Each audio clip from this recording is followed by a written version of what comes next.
Oke.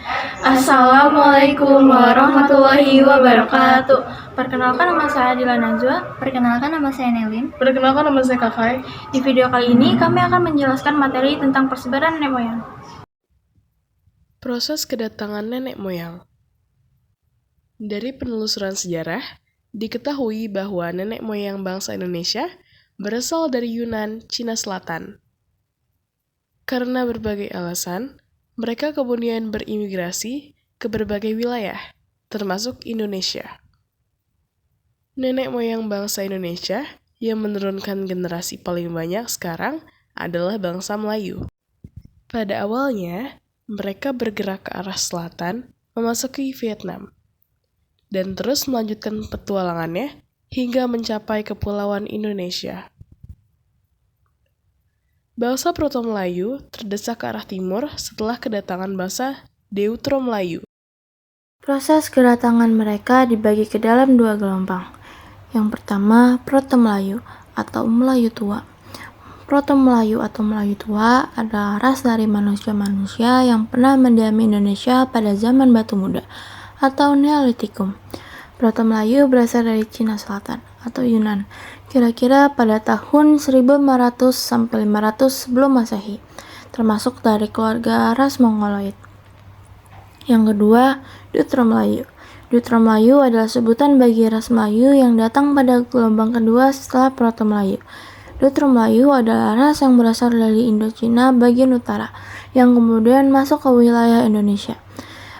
Penduduk Deutero-Melayu masuk melalui Semenanjung Malaya dan berhasil memasuki wilayah Pulau Sumatera hingga akhirnya tersebar ke seluruh Nusantara. Bangsa Proto-Melayu memiliki ciri fisik rambut lurus, kulit kuning kecoklatan, dan bermata sipit. Persebaran ras Proto-Melayu di Indonesia kemudian mendesak keberadaan penduduk asli. Adapun suku keturunan Proto-Melayu di Indonesia tercermin pada suku Sasak, Toraja, Dayak, dan Nias. Deutero-Melayu. Proses kedatangan Deutero-Melayu ke Indonesia dimulai pada sekitar 500 sebelum Masehi. Deutero-Melayu adalah ras yang datang dari Indochina bagian utara dan masuk Indonesia melalui jalur barat, yaitu Semenanjung Melayu terus ke Sumatera, dan kemudian tersebar ke wilayah Indonesia yang lain. Kedatangan mereka disertai kebudayaan logam yang berasal dari Dongson, Vietnam Utara. Sementara jalur timur melalui Kepulauan Filipina, kemudian masuk ke Sulawesi dan menyebar ke seluruh Indonesia.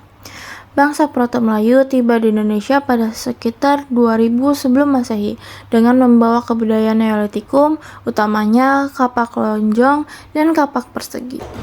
Oleh karena itu, kebudayaan bangsa Deutero-Melayu dikatakan lebih maju daripada bangsa Proto-Melayu. Mereka umumnya hidup secara berkelompok, dan kedatangannya berhasil mendesak penduduk Proto-Melayu ke pedalaman.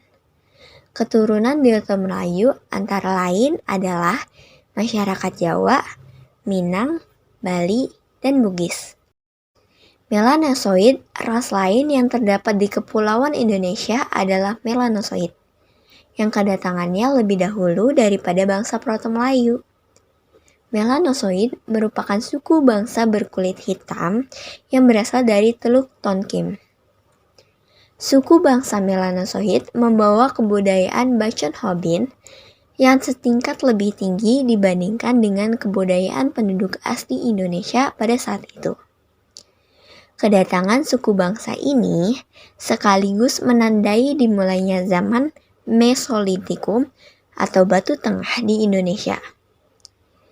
Dalam perkembangannya, mereka terus terdesak ke arah timur oleh bangsa Melayu. Di Kepulauan Indonesia, mereka tinggal di Papua Barat, Ambon, Maluku Utara, dan Nusa Tenggara Timur.